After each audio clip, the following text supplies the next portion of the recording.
Oke, welcome back to my class. Sekarang kita lanjut mengenai strategi B2C untuk e-commerce. Apa tadi B2C? Masih ada yang ingat?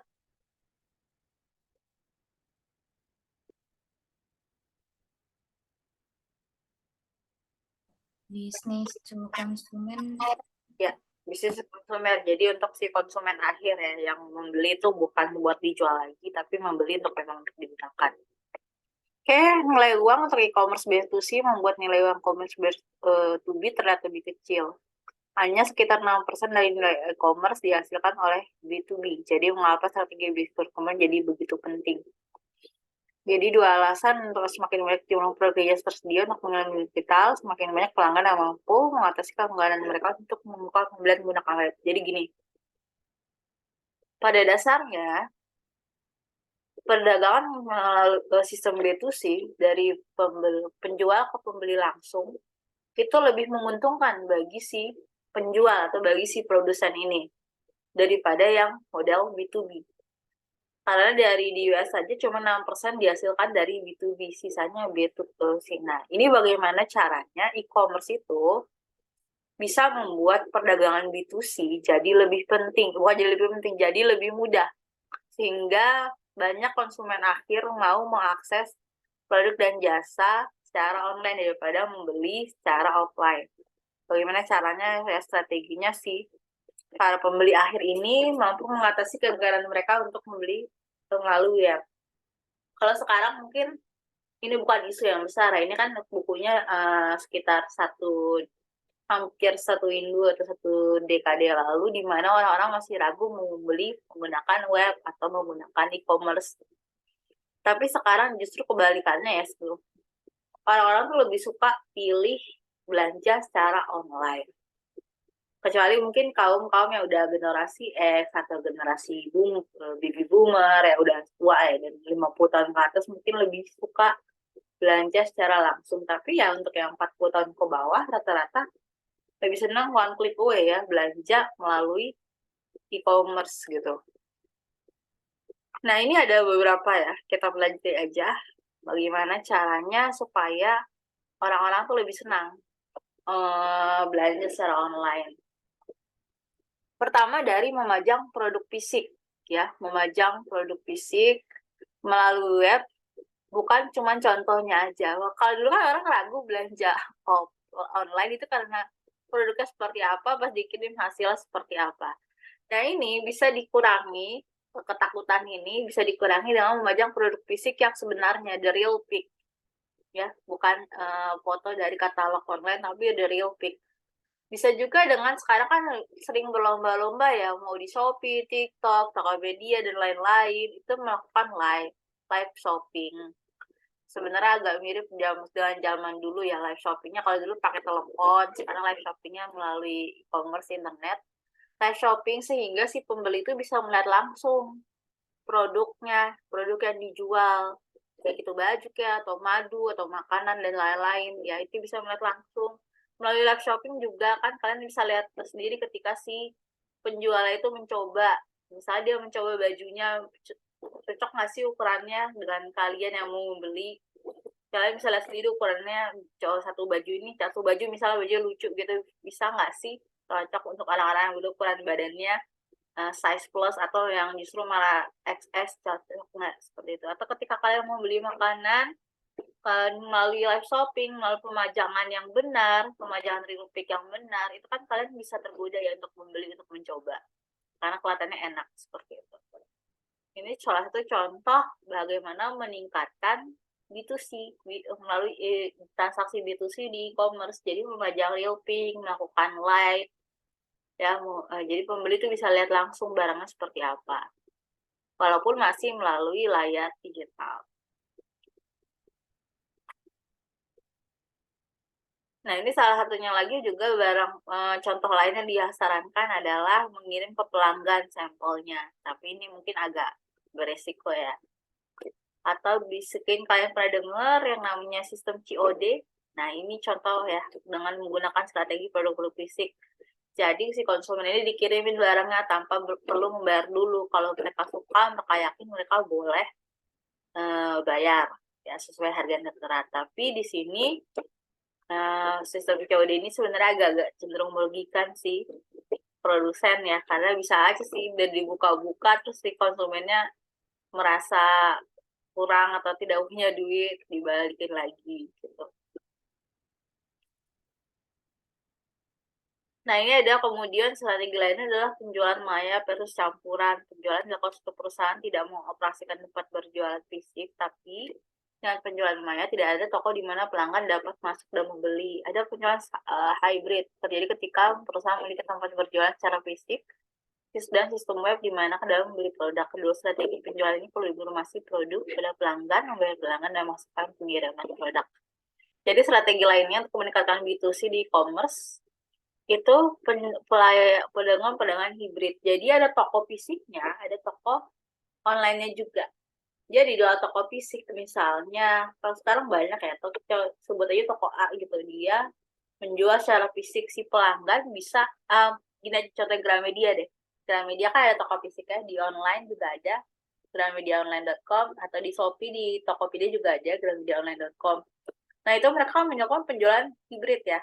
Kalau orang mau membeli satu buku gitu, mau ngelihat bisa langsung ke toko Gramedia yang offline.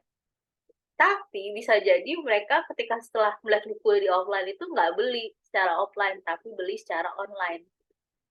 Karena kenapa? Walaupun sama-sama Gramedia label ya, harga di online itu biasanya lebih murah. Nah, ini adalah strategi penjualan hibrid. Jadi di sini si pelanggan bisa langsung cek dulu nih kualitas, harga suatu barang, tapi ketika mau beli mereka beli secara online karena biasanya harganya lebih murah. Ini strategi ini menguntungkan ya, menguntungkan bagi si pembeli maupun penjual. Pembeli bisa ngecek dulu secara di toko offline-nya dan kemudian beli di online secara lebih murah. Si penjual pun juga dengan strategi ini mendapatkan kepercayaan lebih tinggi dari si pembeli dan juga bisa mendongkrak salesnya, walaupun mungkin salesnya lebih ke secara online. Tapi nggak jarang juga orang langsung membeli ya secara offline ya, walaupun ada toko online.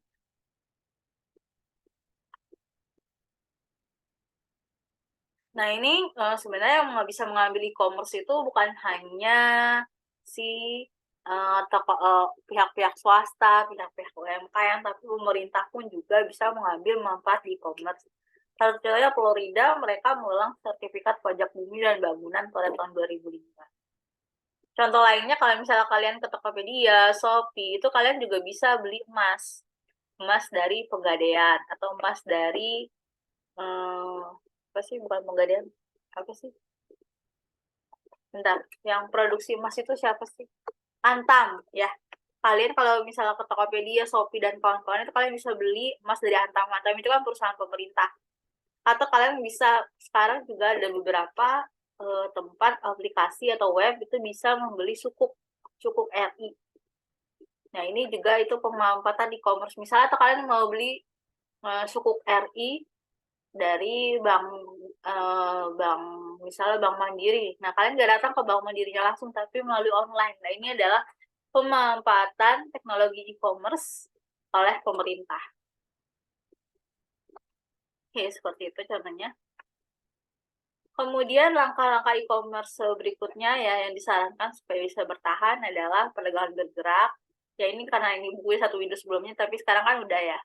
Sekarang kan dulu kan pas satu Windows sebelumnya e-commerce kebanyakan dari komputer, tapi sekarang udah melalui website ya. Melalui handphone ya.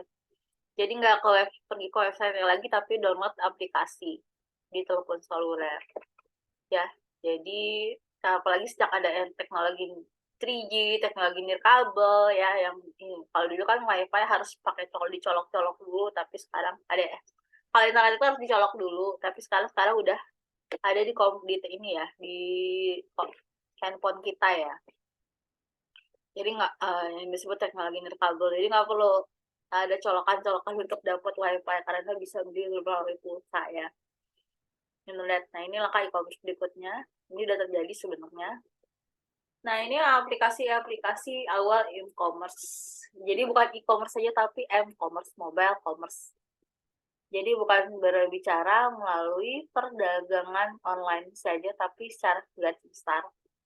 Mobile commerce Misalnya layanan berita, kayak sekarang detik.com itu bisa di-download ya.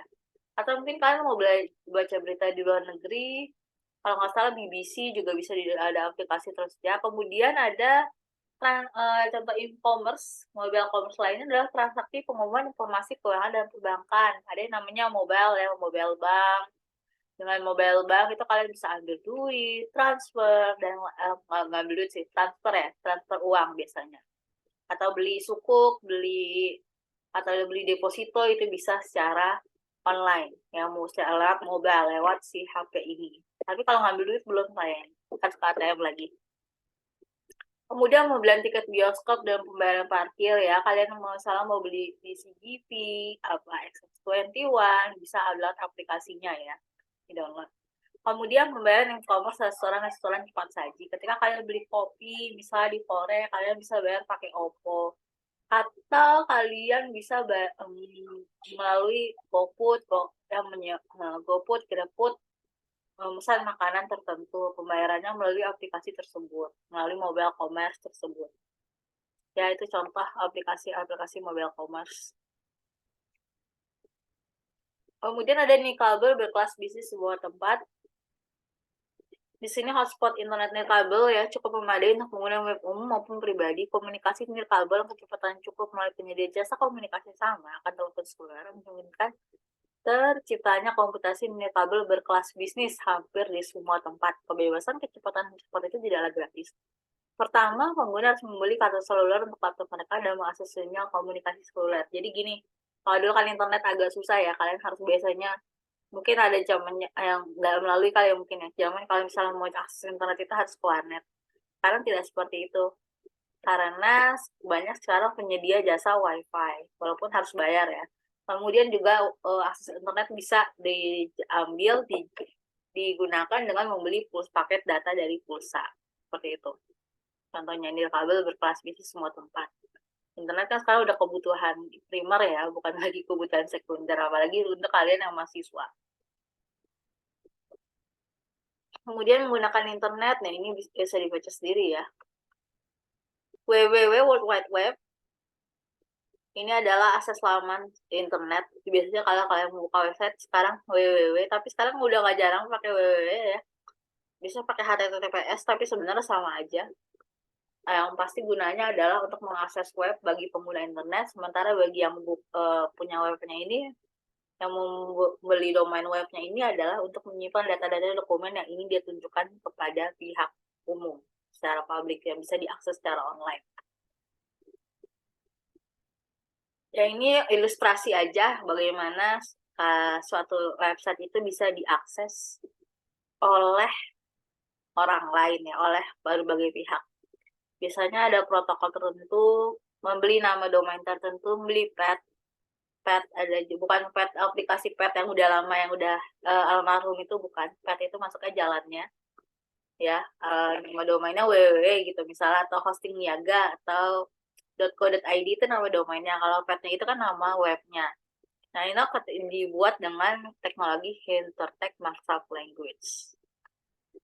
Nah, ini istilah-istilah umum dari World Wide Web, ya ada situs web, link hypertext, halaman webnya, homepage. Ketika kalian buka website tertentu, kalian akan lihat halaman depannya sama, bisa diakses dari mana aja, itu namanya homepage. Browser, seperti Google, Mozilla, Firefox, dan lain-lain. URL dalam nama list situs lengkapnya ya. Protokol nama domain .co.id, .com, .ac.id, dan pet nama si internetnya, nama situs webnya. Kemudian ada Netscape Navigator, browser awal digunakan untuk melihat kandungan web dan masih dipergunakan saat ini. Browser internet yang paling populer adalah Internet Explorer dari web. Jadi Netscape Navigator itu adalah yang browser-browser yang digunakan ya dalam internet. Nah, sekarang ini sebenarnya paling populer bukan si Internet Explorer lagi, apalagi Microsoft. Paling sekarang kalau sekarang adalah Google Chrome.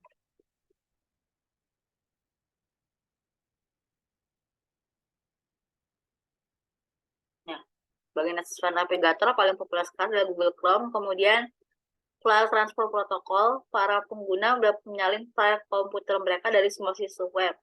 Data sensitif tidak disimpan di situs luar permanen dan lalu lintas memiliki volume besar, tidak akan mengganggu operasi perusahaan karena sumber daya komputer perusahaan secara fisik terpisah dari situs luar premis. Jadi file transfer protokol ini cuman berada di data internal perusahaan.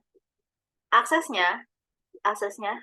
di internet itu bisa dibuka sesama organisasi, sesama orang di dalam suatu perusahaan tersebut, sama orang-orang dalam di perusahaan tersebut, tapi tidak bisa diakses dari pihak luar. Itu yang dinamakan file transfer protokol.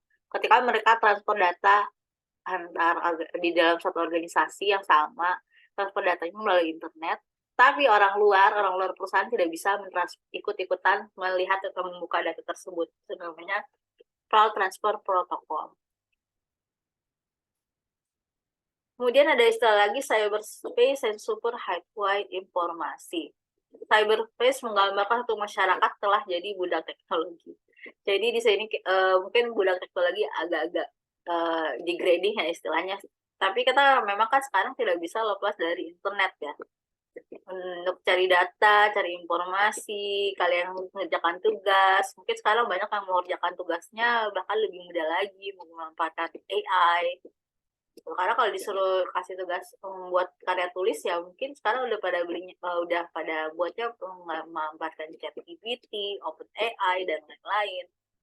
Dan ada istilah super highway menggambarkan potensi positif. Kalau misalnya internet digunakan secara positif itu bisa membuat orang-orang mengakses sejumlah informasi yang berguna bagi mereka ya. Yaitu super highway yang dimaksud ketika seseorang menggunakan internet secara bijak untuk mengakses informasi yang berguna bagi perkembangan diri dia, bagi self development dia, bagi karir dia, atau sekedar berguna untuk menambah pengetahuan.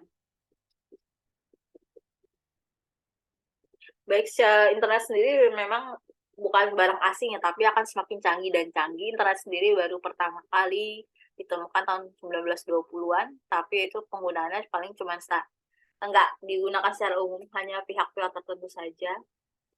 Kemudian mulai tahun 90-an, 2000-an berkembanglah aplikasi bisnis internet. Jadi memanfaatkan internet untuk kegiatan bisnis jual beli. Kemudian 2000-an juga semakin canggih ya.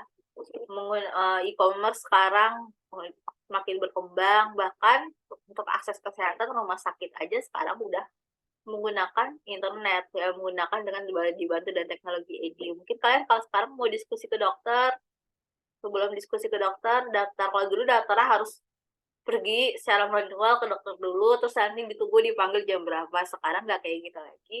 Bisa akses melalui internet, klik, buat janji jam berapa, nanti jam 9 yang selanjutnya jam 9 datang. Itu contoh e-commerce penggunaan internet untuk manajemen dan pasokan rumah sakit.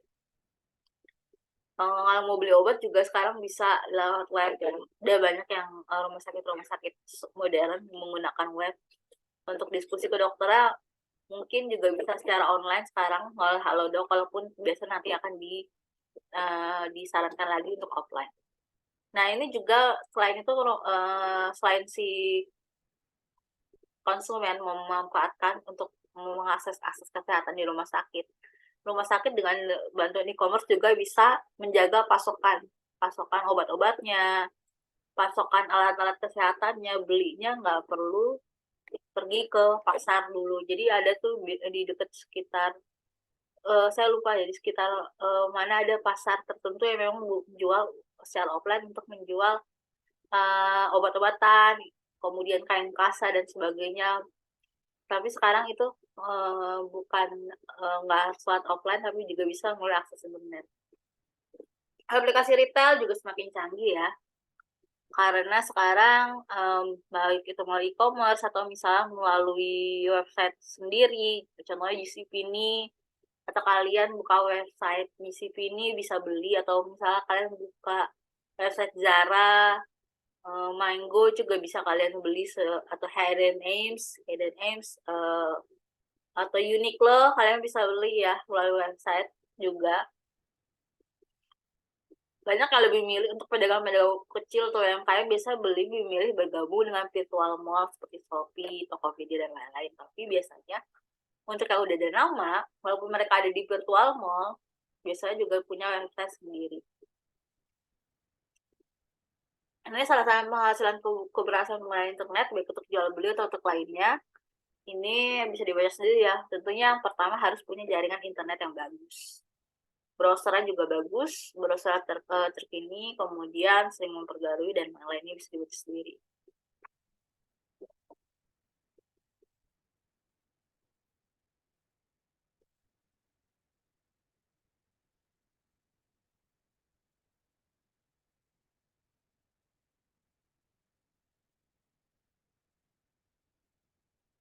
Oke, benar. Kemudian ada dampak internet di bisnis masa mendatang ya. Ini sebenarnya udah kita rasakan ya sekarang kalau belanja bisa melalui aplikasi online karena teknologi juga semakin canggih, bukan hanya 4G tapi juga 5G. Jadi kalian mau di negara manapun asal punya aplikasi online, asal punya internet, jaringan internet yang memadai, bisa membeli barang dari tempat manapun, dari negara manapun. Oke, baik. Sampai sini ada pertanyaan? Bisa dipahami?